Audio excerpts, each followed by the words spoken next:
हम लोग जो झारखंड का नया लोगो पढ़े उसका आज एमसीक्यू देखेंगे। तो जो पहला क्वेश्चन है वो बता रहा है कि झारखंड का नया लोगो कब अनावरण किया गया था। तो कब अनावरण किया गया था हम जानते हैं 14 अगस्त 2020 को रांची के आर्यभट्ट सभागार में लोगों का अनावरण किया गया था। और कौन कौन थे तो हम जानते हैं हमारे CM sir Hemant Soren sir थे और राज्यपाल द्रौपदी मुर्मू थी। तो इसका आंसर क्या हो जाएगा, ए नंबर का हो जाएगा इसका आंसर।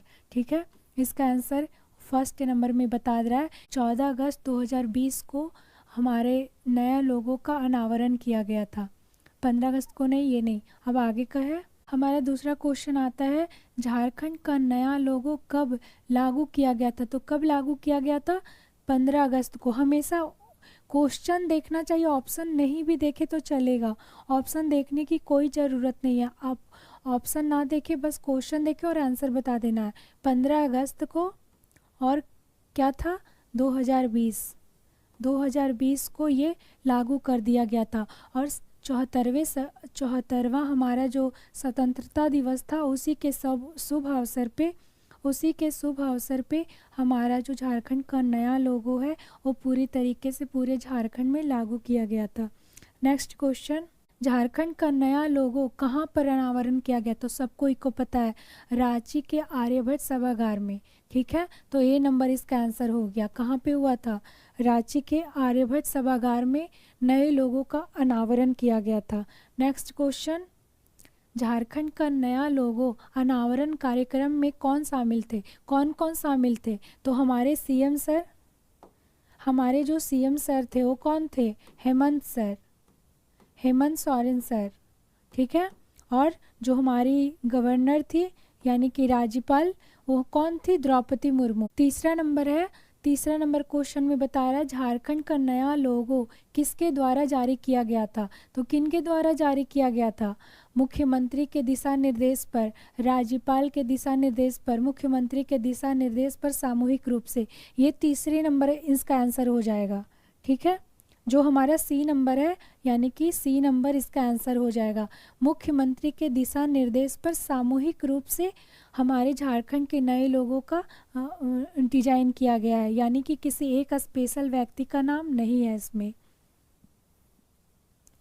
अगला क्वेश्चन आता है झारखंड का नया लोगो क्या दिखाता है। तो झारखंड के जीवन दर्शन, झारखंड की संस्कृति, झारखंड की पहचान, झारखंड के समृद्ध विरासत।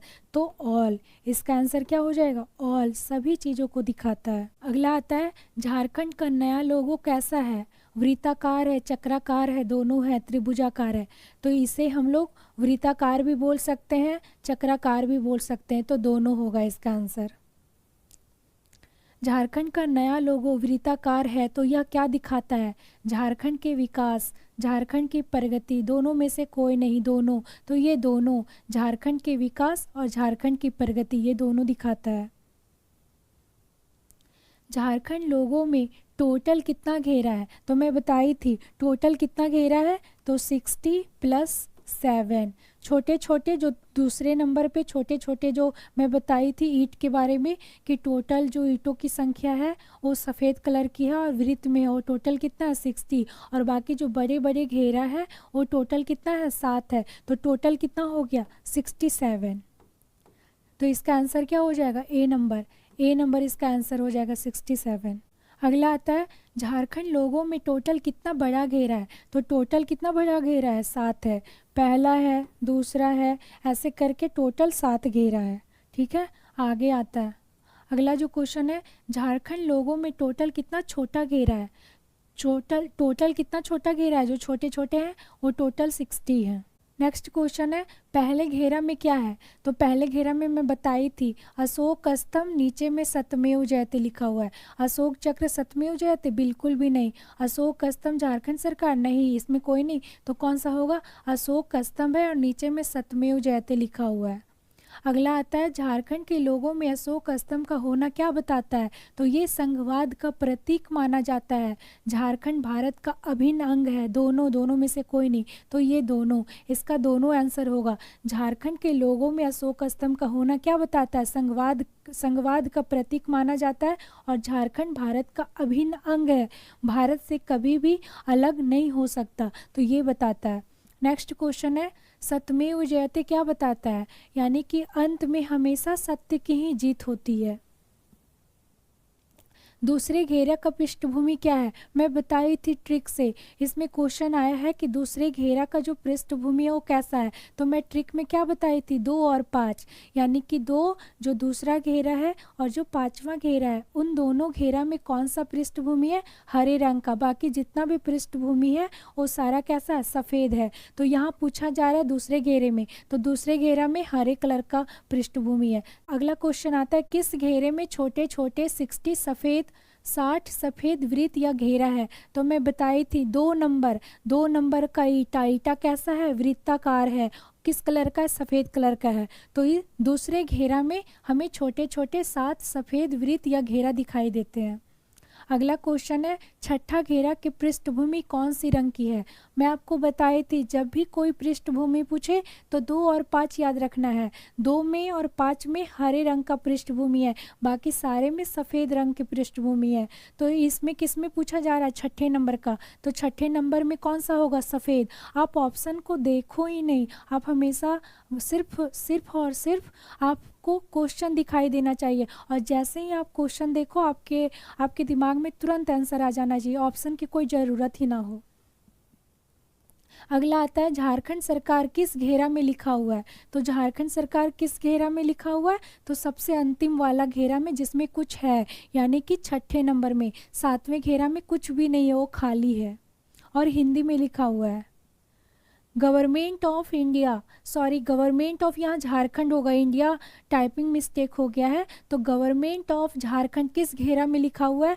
तो वही छठे घेरा में लिखा हुआ है। ऊपर में हमें झारखंड सरकार हिंदी में दिखाई देता है और नीचे में हमारा government of Jharkhand capital letter, ABCD का जो कैपिटल लेटर होता है उसमें हमें गवर्नमेंट ऑफ झारखंड दिखाई देता है। तो इसका कौन सा घेरा हो जाएगा? छठा घेरा हो जाएगा। अगला क्वेश्चन आता है 7वां घेरा में क्या है?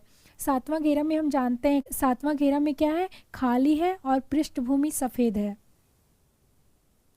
हाथियों की संख्या कितनी है और यह किस घेरा में है? हम लोग जानते हैं हाथियों, मैं बताई थी 5वें नंबर, यानी कि पांचों तरफ से सारे लोग आ गए थे, तो 5वें नंबर में हाथी है। हाथी किस रंग की है? सफ़ेद रंग की है। और इसकी पृष्ठभूमि कैसी है? तो हरे कलर की पृष्ठभूमि में हाथी को दर्शाया गया है। अब पूछा जा रहा है इसकी संख्या कितनी है? तो मैं बताई थी पलाश का फूल कितना है? 24। वही पलाश के फूल को खाने के लिए कौन आते हैं? हाथी आते हैं।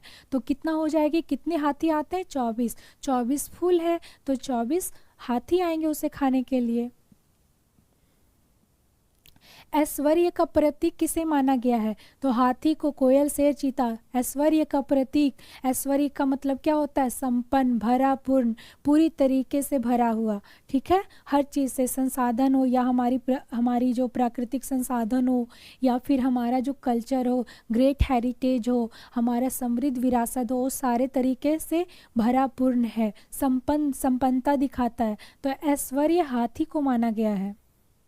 अब आता है नेक्स्ट क्वेश्चन, झारखंड के लोगों में कितने हाथी को दर्शाया गया है? मैं बताई थी झारखंड के लोगों में कितने हाथी हैं? तो टोटल 24 हाथी हैं। ठीक है, अगला क्वेश्चन आता है झारखंड के लोगों में हाथी किस घेरा में है? तो मैं बताई थी 5वें घेरा में है। क्यों? क्योंकि पांचों तरफ से हाथी को उसे मारने के लिए आते हैं, सब कोई उसे छेड़ने के लिए आते हैं। ठीक है, तब वो क्या होता है, वो जब गुस्सा होता है हाथी तो उन लोगों को आदमी लोग को मारते हैं।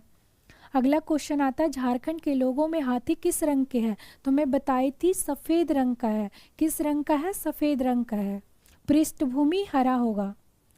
झारखंड का ऐश्वर्य और झारखंड का प्राकृतिक संपदा को कौन दर्शाता है? तो हमारा हाथी दर्शाता है। प्राकृतिक संपदा जो हमारी झारखंड की प्राकृतिक संपदा है। ऐश्वर्य का मतलब भरा, पूर्ण, पूरी तरह से संपन्न। अगला अगला क्वेश्चन आता है, किस घेरा में सौरा चित्रकारी को दर्शाया गया।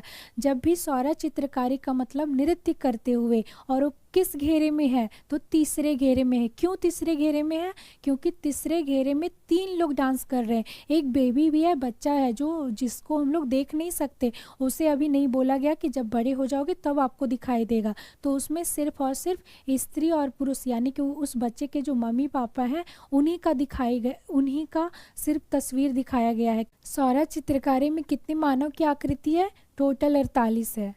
ठीक है, सौरा चित्रकारी को क्या कहा जाता है, एंकोजा या ईडल पेंटिंग या ईगल पेंटिंग, सौरा चित्रकारी तो सभी। झारखंड के जनजातियों की कला संस्कृति किस घेरा में दर्शाया गया है, तो किस घेरा में, कला संस्कृति के बारे में वही सौरा चित्रकारी के, तो किस में दर्शाया गया है, तीसरे घेरा में। किस घेरा में नृत्य करते हुए मानव की आकृति दर्शाई गई है, तो किस घेरे में, तीसरे घेरे में। तीसरे घेरे में स्त्री और पुरुष के रूप में दर्शाया गया है, डांस नृत्य करते हुए। किस घेरे में पलास का फूल, तो मैं बताई थी पलास 4 से पकड़ेंगे हम लोग, जो पलास है वो 4 अंगुलियों से पकड़ेंगे, उसका जो ज़्यादा भार है वो 4 अंगुलियों पे है, तो कौन सा हो जाएगा, तो चौथे नंबर पे। पलास का फूल का रंग कैसा है, लाल, नारंगी, सिंदूरी लाल, लाल, काला, तो ये सभी है। पलास का फूल क्या दर्शाता है, झारखंड का सौंदर्य, प्राकृतिक संपदा, झारखंड की हरियाली, जंगल, झाड़, तो ये सभी दर्शाती है। फ्लेम ऑफ द फॉरेस्ट या टिशू का फूल किसे कहा जाता है, किसे, तो पलास का फूल को कहा जाता है। पलास का फूल किस रंग के सतह में अंकित है, तो हम पलास का फूल याद रखना है 4, तो 4 2 और 5 में आते नहीं हैं, तो वो किस में आते हैं, ये हमारा पलास का फूल चौथे नंबर में आते हैं, तो उसका जो पृष्ठभूमि होगा वो सफ़ेद होगा।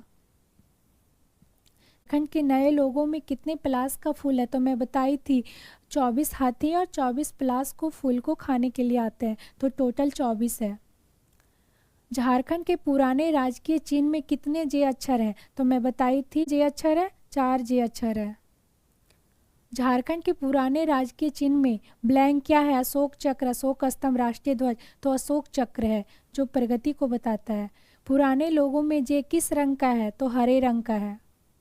पुराने लोगों को किसने डिजाइन किया था, तो हमारे अमिताभ पांडे सर ने, यहाँ याद रखना है, कुमार दे देंगे, सिंह दे देंगे, तो अमिताभ पांडे सर ने किया है। अशोक चक्र का रंग कैसा है, अशोक चक्र का रंग कैसा है, तो नीला है।